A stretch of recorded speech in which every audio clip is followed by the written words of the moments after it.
James Cameron has done it again. While critics and skeptics often wonder if the magic of Pandora can strike a third time, the numbers speak for themselves. This weekend, Avatar: Fire and Ash continued its relentless march across the global box office, holding the #1 spot for a fourth consecutive week. But as the total climbs, a massive question looms. Can the Ash people truly outrun the legacy of the original films?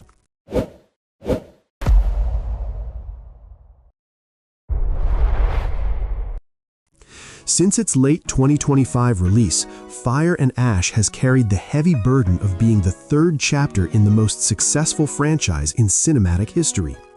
We've entered 2026 with a theatrical landscape dominated by blue skin and bioluminescence. However, the market looks different than it did a decade ago. While the film is a certified titan, it's navigating a more crowded and cautious cinema-going culture. Let's look at the latest scorecard. This past weekend, Fire and Ash earned an estimated $21.3 million domestically in North America.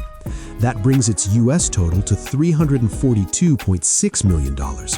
But the real story, as always with Cameron, is international. With $888 million coming from overseas markets, the film has officially crossed the $1.23 billion milestone worldwide. In any other universe, these numbers would be cause for a massive party, but in the context of Avatar, where the previous two films grossed $2.9 billion and $2.3 billion respectively, the industry is watching closely to see if this third outing has the legs to reach the $2 billion club.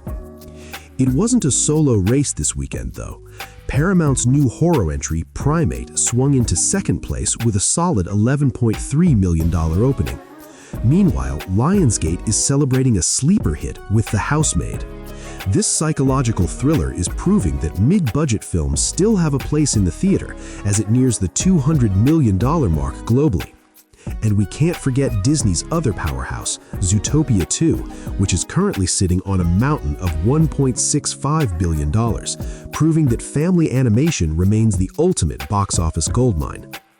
So why isn't Fire and Ash shattering records as fast as the first Avatar? There are two key factors. First, the novelty factor. In 2009, 3D was a revolution. Today, it's a choice.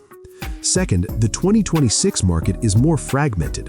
With Zootopia 2 eating up the family demographic and strong horror titles pulling in young adults, Fire and Ash is fighting for every dollar in a way the original never had to. It's no longer the only event in town, it's the leader of a very busy pack. Despite the uphill battle against its own history, Fire and Ash is an undeniable victory for James Cameron and 20th Century Studios.